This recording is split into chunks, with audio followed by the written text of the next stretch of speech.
दोस्तों, आपने big boss तो देखा ही होगा, जहां लोग आपस में लड़ झगड़ कर ड्रामा और एंटरटेन करते हैं और ये लोगों को काफी पसंद आता है और शो को टीआरपी मिलती है। तो क्या हो अगर कुछ ऐसा ही अनएक्सपेक्टेड लोगों के साथ होने लगे और वो उसे रोकना भी चाहे तो रोक ना पाए, वहीं पूरी दुनिया उनको लाइव देख रही हो। तो आज हम ऐसी ही एक शानदार तमिल सीरीज को आपके सामने लेकर आए हैं। इसका नाम ही है लाइव टेलीकास्ट। तो चलिए अब बिना देरी किए शुरू करते हैं आज की ये एक्सप्लेनेशन। लेकिन उससे पहले इस वीडियो को लाइक और चैनल को सब्सक्राइब करना ना भूलें। तो एपिसोड 1 की स्टार्टिंग में हमें एक शूटिंग टीम को दिखाया जाता है जो एक घर में बंद हो जाती है और कुछ एबनॉर्मल एक्टिविटीज होने के कारण वो सब लोग बहुत डर जाते हैं। फिर वो जब उस घर से बाहर निकलने की कोशिश करते हैं तभी उस घर के सारे दरवाजे बंद हो जाते हैं और ये सब कुछ एक टीवी चैनल पर लाइव चल रहा होता है। उस घर के बाहर पुलिस फोर्स और मीडिया होती है ये पता लगाने के लिए कि उस घर में हुआ क्या है। अब सीन पास्ट में जाता है और हमें पता चलता है कि आखिर में ये सब उस घर में कैसे फंसे। असल में ये एक कॉलेज फ्रेंड का ग्रुप होता है जिसमें जैनी, अश्विन, अरविंद, करण, सेल्मा, सलीम, वोल्गा, कला और शेखर होते हैं। ये सभी फ्रेंड्स लव टीवी नाम के एक चैनल पर अपना एक हॉरर शो डार्क टेल्स चलाते हैं। दरअसल ये इस शो में उन लोगों को लाते हैं जिन्होंने एक सुपर नेचुरल एक्टिविटी को महसूस किया होता है और उनकी ही कहानी को ये अपने एपिसोड के जरिए दिखाते हैं। और इनकी ज्यादातर कहानियां रियल नहीं होती थी, ये टीआरपी के लिए अपने शोज में झूठ भी दिखाते थे और इसी वजह से इनका ये शो बहुत अच्छा चल रहा था। इसमें जेनी डायरेक्टर होती है, अश्विन कैमरामैन और अरविंद शो का होस्ट होता है। अब अपने शो के चल जाने पर ये सब पार्टी करने क्लब आते हैं। फिर जब पार्टी खत्म होने वाली होती है तो शेखर ने बहुत ज्यादा पी ली थी। तभी उसको एक सपना आता है कि कला को एक ग्लास से चोट लगने वाली है। लेकिन जब उसका सपना सच होने वाला होता है तो वो कला को बचा लेता है, जिसकी वजह से चोट उसको लग जाती है और उसके हाथ में बंधा एक ताबीज वहीं पर गिर जाता है। पर इस चीज पर कोई ध्यान नहीं देता। फिर सब लोग शेखर को हॉस्पिटल लेकर जाते हैं। यहाँ इस ताबीज की मिस्ट्री के बारे में आपको आगे पता चलेगा। अब अगले दिन जेनी और कला शेखर से मिलने के लिए जाते हैं जो अब उस चोट से ठीक हो गया था। फिर जेनी को अपने चैनल एडवाइजर का कॉल आता है जो उसको बोलता है कि एक नया फैमिली सीरियल आने की वजह से उनके शो डार्क टेल्स की टीआरपी कम हो गई है। इस पर जेनी बोलती है कि उनका शो फिर से नंबर 1 हो जाएगा। इसके बाद वो अपने नेक्स्ट एपिसोड का प्लान करती है जिसमें वो टीआरपी बढ़ाने के लिए एक लड़की को एक आत्मा से परेशान होता हुआ दिखाती है। पर इस बार कुछ उल्टा ही हो जाता है और लोग उनके शो और चैनल को हेट करने लगते हैं। सोशल मीडिया, टीवी, न्यूज, हर जगह पर उनको सबको हेट मिल रहा होता है। इसके कारण उनके शो के स्पॉन्सर्स अपनी स्पॉन्सरशिप वापस लेने लगते हैं और इस शो को बंद करने के लिए बोलते हैं। इस पर उनका चैनल डायरेक्टर राम उन पर बहुत भड़क जाता है और फाइनली ये शो बंद हो जाता है। इस शो के बंद होने के बाद सभी फ्रेंड्स बहुत दुखी हो जाते हैं। वहीं दूसरी तरफ हम देखते हैं कि शेखर के पापा उसको मिलने आते हैं। वो उसका हाथ देखकर बोलते हैं कि वो ताबीज कहाँ है। इस पर शेखर बोलता है कि पता नहीं पापा, शायद कहीं पर गिर गया होगा। शेखर के पापा इस बात से हैरान हो जाते हैं और उसको मंदिर में ले जाकर वो ताबीज दोबारा उसके हाथ में पहना देते हैं और बोलते हैं कि इस ताबीज को कभी अपने हाथ से उतरने मत देना। दूसरी तरफ जेनी और उसके दोस्त अपने शो के बंद होने पर दुखी थे और कुछ न कुछ करके वो अपनी इज्जत वापस लाना चाहते थे। और फिर ऐसे ही बातों में जेनी की नजर शेखर के हाथ पर बंधे ताबीज पर जाती है और वो शेखर को बोलती है कि उसके हाथ में बंधा ये ताबीज कैसा है। तो शेखर बोलता है कि मेरे पापा ने मुझे ये ताबीज दिया है, ये सब बस अंधविश्वास है, पर मेरे पापा को बुरा ना लगे इसलिए मैं इसे पहन लेता हूँ। इस पर जेनी बोलती है कि क्या सच में तुम्हें इस ताबीज के बारे में कुछ नहीं पता? अब हमको इस ताबीज के बारे में पता चलता है। यहाँ जेनी शेखर से कहती है कि उनके शो डार्क टेल्स को उसने शेखर को देखकर बनाया है। ये सुनकर शेखर शॉक्ड हो जाता है। आगे जेनी बताती है कि एक दिन वो कुछ काम की वजह से शेखर से मिलने आई थी तो उसने शेखर को अजीब तरीके से हवा में उड़ता हुआ देखा और ये सब देखकर वो बहुत डर गई थी। और फिर जब उसने जाकर शेखर को उठाया तो इसके बारे में उसे कुछ नहीं पता था और ये बात जानने के लिए उसने शेखर के पापा से बात की तो शेखर की कुंडली से उन्हें पता चला कि बचपन से ही उसके अंदर बुरी और अच्छी आत्मा को महसूस करने की शक्ति है और बचपन में भी उसके साथ ये 1-2 बार पहले भी हो चुका है, जिसके कारण उसके पापा ने उसके हाथ पर ताबीज बांधना शुरू कर दिया और इसी वजह से वो उसके ना चाहते हुए भी उसको ये ताबीज बांधते हैं। यहाँ सभी दोस्त ये बात कर ही रहे होते हैं तभी जेनी के दिमाग में एक आइडिया आता है और वो बोलती है कि वो भूत को इस बार लाइव शो में दिखाएगी। मतलब वो एक डरावनी जगह पर जाकर वहां से लाइव होकर अपने दर्शकों को वहां भूत दिखाएंगे और वो अपने इस सीरियल का नाम लाइव टेलीकास्ट रखते हैं और इसी के साथ अगले दिन से ही वो इस शो पर काम करना स्टार्ट कर देते हैं। अपने लाइव टेलीकास्ट के लिए वो एक डरावना हाउस सर्च करते हैं जो शुक्रती हिल्स में होता है, जिसे एक फैमिली ने कम दाम पर खरीदा था। उस फैमिली में समीक्षा, उसका पति, उसके 2 बच्चे आवी और श्री होते हैं। समीक्षा का पति काम की वजह से दुबई रहता है। ये घर सच में डरावना होता है क्योंकि उस परिवार ने बहुत सुपरनैचुरल घटना होते हुए देखी थी, जैसे चीजों का हवा में उड़ना और भी बहुत कुछ। और आसपास के पड़ोसियों ने भी उस घर में सुपरनैचुरल घटना देखी थी। इस कारण उस फैमिली की मदद कोई नहीं कर पा रहा था और उसका पति यहाँ नहीं था और पैसों की वजह से वो इस घर को छोड़कर कहीं जाना चाह रही थी। और इस स्टोरी के रियल होने के कारण जेनी इस स्टोरी को कवर करने के लिए हाँ कर देती है और वो इस मिशन को सेलिब्रेट करने लगते हैं। दूसरी तरफ समीक्षा को उस घर में वो आत्मा परेशान कर रही थी और इस शो के बारे में जेनी चैनल डायरेक्टर से बात करती है और उसके लाइव वाले आइडिया से वो मान जाता है। अब अगले दिन सभी उस घर पर जाते हैं और वो सभी समीक्षा से उसके घर के बारे में पूछते हैं। इस पर समीक्षा उनको सब कुछ बता देती है कि वो आत्मा उसको परेशान कर रही है और वो उसको घर छोड़ने भी नहीं देती। इसके बाद जेनी उस घर में लाइव टेलीकास्ट के लिए एक प्रोमो शूट करने के लिए बोलती है और अपनी टीम को यहाँ बुला लेती है। फिर सब एक प्रोमो शूट करते हैं। इसी बीच उनको पता चलता है कि श्री को एक बीमारी है जिसकी वजह से वो लोगों को देख तो सकता है पर फिर भी टच करके ही उनको पहचान सकता है। इधर उनके प्रोमो को अच्छा समर्थन मिलता है पर जेनी को ये भरोसा नहीं था कि इस घर में भूत उनके कैमरे में आएगा या नहीं। इसीलिए वो कुछ पेड एक्टर्स और एक्ट्रेस को बुलाती है क्योंकि लाइव में भूत नहीं आया तो वो उनसे भूत की एक्टिंग करा लेगी। यहाँ जेनी का एक दोस्त उसके लिए एक एक्टर और एक एक्ट्रेस लाता है। फिर वो लोग पूरे घर में कैमरा लगा देते हैं। इसके अलावा उस घर के बाहर एक वैन भी लाते हैं जिसमें पूरा शो लाइव दिखाया जाएगा। अब सभी लाइव टेलीकास्ट शो की तैयारी करते हैं। अंदर कोई परेशानी ना हो इसलिए वो अपने फोन्स को बाहर वैन में रख देते हैं। फाइनली अब लाइव टेलीकास्ट का पहला एपिसोड स्टार्ट होता है और शुरू में हम एक स्टूडियो सेटअप देखते हैं जहां पर लोगों को बताया जाता है कि ये शो लाइव दिखाया जाएगा और उसके बाद लाइव शूट स्टार्ट हो जाता है। यहाँ एंकर अरविंद शो को होस्ट करता है। वो उस डरावने घर के बारे में बताता है और उस फैमिली के बारे में भी बताता है। यहाँ समीक्षा बोलती है कि कैसे वो आत्मा उसको परेशान करती है जिसके चलते धीरे धीरे शो को देखने वाले लोग बढ़ जाते हैं।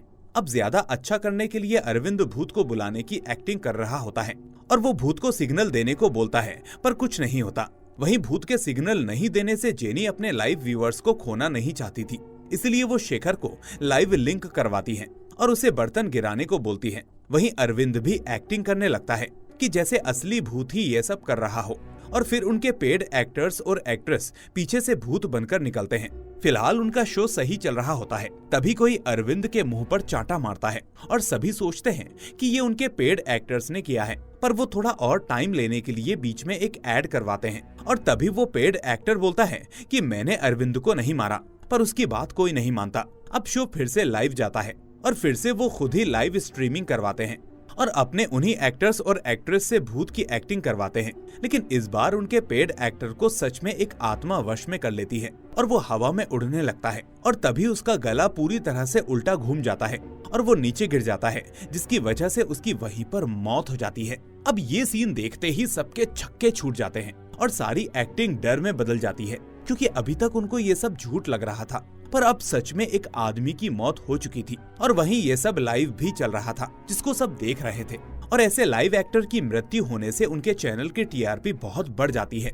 वहीं जेनी और उसकी टीम बहुत डर जाती है और सब घर से बाहर जाने का प्रयास करते हैं।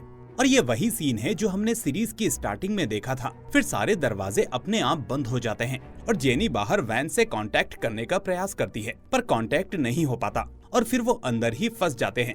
वहीं उनकी टीम भी बाहर से दरवाजा नहीं खोल पा रही थी और न्यूज में भी यही बात चल रही होती है।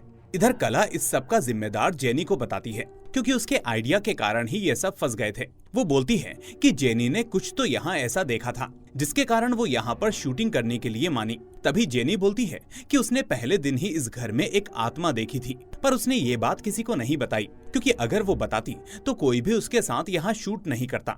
फिर वो डिसाइड करते हैं कि वो मिलकर इस प्रॉब्लम को सॉल्व करेंगे और सभी मिलकर दरवाजे पर सोफा मारकर उसको खोलने का प्रयास करते हैं। पर वो उल्टा बाउंस हो जाता है और फिर उस रूम की लाइट भी अपने आप बंद और चालू होने लगती है। उधर बाहर वैन में बैठी जेनी की टीम चैनल वालों को कॉल करती है और बोलती है कि वो जेनी से कांटेक्ट नहीं कर पा रहे और ये शो अभी लाइव चल रहा होता है, तो वो इसको रोकने की बोलते हैं। पर उनको बहुत ही अच्छी टीआरपी मिल रही होती है, इसलिए चैनल का मालिक लाइव टेलीकास्ट रोकने से मना कर देता है और वो उनसे वहाँ से पुलिस को कॉल करने के लिए बोलता है। टीआरपी के चलते चैनल डायरेक्टर राम उससे बोलता है कि वो लाइव में ही पुलिस को कॉल करे, जिससे और ज्यादा टीआरपी मिले। और फिर लाइव शूट में ही स्टूडियो में पुलिस को कॉल किया जाता है और फिर उस डरावने घर में ना दिखने वाली स्पिरिट समीक्षा की चोटी खींचकर ले जाती है और फिर उसको एक दूसरे रूम में दरवाजे पर पटक देती है। फिर वो स्पिरिट दरवाजा बंद कर देती है, जिससे समीक्षा और उसके बच्चे बाकी के लोगों से अलग हो जाते हैं। और इस सब के बीच वो स्पिरिट कला को भी फेंक देती है, जिससे उसके सर में बहुत ज्यादा चोट आ जाती है। ये सब देखने के बाद जेनी और उसकी टीम बहुत डर जाती है और इनको अभी भी सभी लोग लाइव देख रहे होते हैं और वैन में उन सबके घर वालों का कॉल भी आता है। तभी इधर घर में लाइट चली जाती है और फिर शेखर देखता है कि लाइट जाने के बाद भी कैमरे चल रहे होते हैं, इसका मतलब अभी भी वो लाइव होते हैं। इस पर जेनी कैमरा में आकर सलीम से लाइव बंद करने को बोलती है, पर वो कुछ कर नहीं पाता। अब अंदर शेखर लाइट को चेक करने जाता है और दूसरे लोग बाहर का रास्ता ढूंढते हैं और फिर पुलिस भी उनकी लोकेशन पर पहुंच जाती है। वहीं अरविंद को वो आत्मा अपने वश में कर लेती है और फिर जेनी को एक छत से बाहर जाने का रास्ता मिल जाता है, तो वो उसको खोलने में लग जाती है। उनका एक टीम मेंबर सीढ़ी लगाकर ऊपर चढ़ने लगता है, लेकिन तभी उस आत्मा के वश में हुआ अरविंद आकर उसको नीचे गिरा देता है, जिसके कारण उसके सर में चोट लग जाती है। दूसरी ओर शेखर फ्यूज लगाकर लाइट दोबारा ऑन कर देता है और इसी बीच हमको पता चलता है कि उस घर के दरवाजे और खिड़कियों में करंट दौड़ रहा है। उधर अरविंद जेनी का गला पकड़ लेता है, पर अश्विन किसी तरह से जेनी को बचा लेता है। फिर एक पुलिस ऑफिसर बाहर उनकी वैन में आता है और बोलता है कि वो सब ये एक्टिंग क्यों कर रहे हैं। इस पर वो लोग उस पुलिस वाले को रिकॉर्डिंग्स और प्रूफ्स दिखाते हैं, जिससे उसको विश्वास हो जाता है कि घर के अंदर सच में भूत है। वहीं अंदर उस पेड एक्टर कृष्णा को भूत वश में कर लेता है और कला को मारने लगता है। इस पर अरविंद किसी तरीके से कला को बचाकर वहां से भागता है। अब सभी एक साथ इकट्ठा हो जाते हैं। वहीं दरवाजे और खिड़की पर करंट होने की वजह से वो लाइट बंद करने की सोचते हैं, लेकिन जैसे ही शेखर फ्यूज निकालता है, लाइट फिर भी बंद नहीं होती। वहीं अंदर सेल्मा को आत्मा वश में कर लेती है और वो कला का गला पकड़ लेती है। तभी अरविंद वहां आकर सेल्मा को सीढ़ियों से नीचे फेंक देता है। उधर जेनी की टीम बाहर वैन से लाइव टेलीकास्ट बंद कर देती है और इस वजह से बाहर पब्लिक शोर मचाने लगती है कि इन्होंने लाइव टेलीकास्ट बंद क्यों कर दिया। इसके बाद पुलिस ऑफिसर वैन के अंदर सलीम को वो शो दोबारा से लाइव करने के लिए बोलते हैं, क्योंकि उनके पास वही एक रास्ता था जिसके जरिए अंदर क्या हो रहा है वो देख सकते थे। फिर सलीम उस शो को दोबारा से लाइव कर देता है। अब वो पुलिस ऑफिसर समीक्षा का नंबर मांगता है और उसको कॉल लगाता है, पर जब जेनी कॉल उठाती है तो बैटरी नहीं होने की वजह से वो फोन बंद हो जाता है। जेनी पावर बैंक की केबल के लिए ऊपर जाती है, जिससे कि वो फोन चार्ज कर सके, और वहाँ समीक्षा को होश आता है, जो बहुत डरी हुई होती है। पर तभी उसकी बेटी ओली को वो आत्मा अपने वश में कर लेती है और समीक्षा को ऊपर उठा देती है। इस पर छोटा बच्चा बोलता है कि चीना कुछ मत करना, हम तुम्हारे साथ हैं। अब ये चीना कौन है ये हमें आगे पता चलेगा। इसके बाद जेनी को केबल मिल जाती है और वो थोड़ा सा फोन चार्ज करके फौरन पुलिस ऑफिसर को कॉल करती है। और पुलिस ऑफिसर ने पहले से ही वो सारी वीडियोस देख ली थी, तो उसे आइडिया लग जाता है कि वो आत्मा इनको इसलिए वश में कर रही थी क्योंकि वो इस फैमिली को बाहर नहीं जाने देना चाहती थी। इसी कारण वो पुलिस ऑफिसर जेनी को बोलता है कि किसी तरीके से उस आत्मा को विश्वास दिलाओ कि वो इस फैमिली को बाहर नहीं ले जा रहे हैं। और फिर फोन दोबारा बंद हो जाता है। अब जेनी ऊपर जाकर उस आत्मा को यही बोलती है कि वो इस फैमिली को बाहर नहीं ले जाएंगे, और ये सुनकर वो आत्मा समीक्षा का गला छोड़ देती है और ओली की बॉडी से बाहर आ जाती है। और जब सब नीचे आ जाते हैं तो देखते हैं कि घर का मेन दरवाजा खुल गया है। फिर शेखर छोटे बच्चे श्री को लेकर बाहर भागता है, पर जब वो बाहर निकलने वाला होता है तभी वो दरवाजा बंद हो जाता है। और जब शेखर पीछे देखता है तो सभी लोग भूत के वश में हो गए थे। और इसी बीच हम उस भूत को भी देखते हैं जो ये सब कर रहा था, और वो बोलता है कि मुझसे चालाकी महंगी पड़ेगी।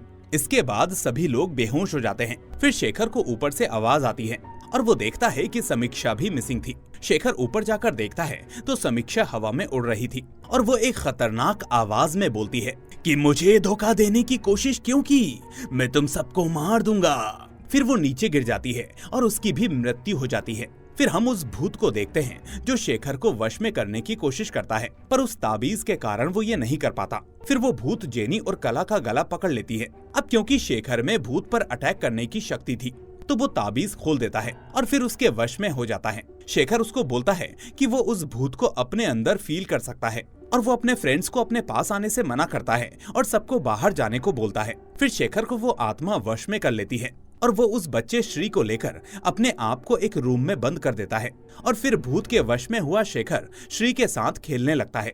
कुछ समय बाद जब शेखर को होश आता है तो वो बच्चा शेखर को बोलता है कि वो भूत उसके साथ खेलना चाहता है। वो भूत से बोलता है कि रूम बहुत छोटा है, इसलिए वो बाहर जाकर खेलेंगे। फिर रूम का दरवाजा खुलता है और शेखर को भूत दोबारा अपने वश में कर लेती है। अब शेखर बॉल लेकर खेलने लगता है। फिर सेल्मा श्री को पकड़ लेती है और जैसे ही उस भूत को गुस्सा आता है तभी जेनी शेखर को उस रूम में लॉक लगाकर उसको बंद कर देती है। फिर जब शेखर होश में आता है तो वो जेनी को यहाँ से जाने को बोलता है। वहीं भूत अब शेखर को टेरिस पर ले जाती है और उसके बाद उसको छत से नीचे छलांग लगवा देती है, जिससे शेखर भी मारा जाता है और उसके नीचे गिरते ही सब ठीक हो जाता है। मेन दरवाजा भी खुल जाता है और लाइट भी आ जाती है। वहीं अब सभी शेखर की डेड बॉडी के पास आकर बहुत रोने लगते हैं और जब वो वहाँ से जा रहे थे तभी श्री को वो भूत दिखता है जो उसे बाय करती है। और अब इसके पीछे की कहानी क्या है ये हमें अब पता लगती है। दरअसल वो भूत चीना होता है जो थोड़ा मेंटली डिस्टर्ब था और अपनी मॉम के साथ रहता था। अब क्योंकि दिमाग से वो फिट नहीं था इसलिए आसपास के लोग उसको अपने बच्चों के साथ खेलने नहीं देते थे। इस कारण वो अकेला रहता था और इस पर वो गुस्सा हो जाता था और अपनी मॉम से लड़ने लगता था और वो इस सब का दोषी अपनी मॉम को मानता था। और इसी सब के बीच उसकी माँ को हार्ट अटैक आ जाता है और फिर चीना नीचे कुछ बच्चों को खेलता हुआ देखता है और नीचे जाने के लिए वो अपने टेरेस से नीचे कूद जाता है और ये बिल्कुल ऐसे ही होता है जैसे शेखर के साथ हुआ था। फिर हम समीक्षा और उसकी फैमिली को यहाँ शिफ्ट होता हुआ देखते हैं जहाँ पर चीना श्री को अपना दोस्त बनाता है और उसके साथ उसको डराकर खेलने लगता है और इसी वजह से वो श्री और उसकी फैमिली को बाहर जाने नहीं देता था। अब लास्ट में हम देखते हैं कि जेनी ने श्री को अपने साथ रख लिया है और तभी एक दिन श्री एक बॉल लेकर जाता है। यहाँ जेनी पूछती है कि तुम किसके साथ खेल रहे हो, तो श्री बोलता है कि मैं शेखर के साथ खेल रहा हूँ। और इसी सीन के साथ इस सीरीज का होता है दी एंड। तो दोस्तों आपको ये सीरीज कैसी लगी? वैसे इस सीरीज में ज्यादा कुछ खास नहीं था, इसलिए मेन सीन को हमने आपके लिए एक्सप्लेन किया है। बाकी एक बार तो आप इसे जरूर देख ही सकते हैं। तो अगर आपको ये वीडियो पसंद आई हो तो इसे लाइक करके चैनल को सब्सक्राइब करना ना भूलें। अब हम फिर मिलेंगे एक और ऐसी ही शानदार कहानी के साथ। Till then take care and thanks for watching.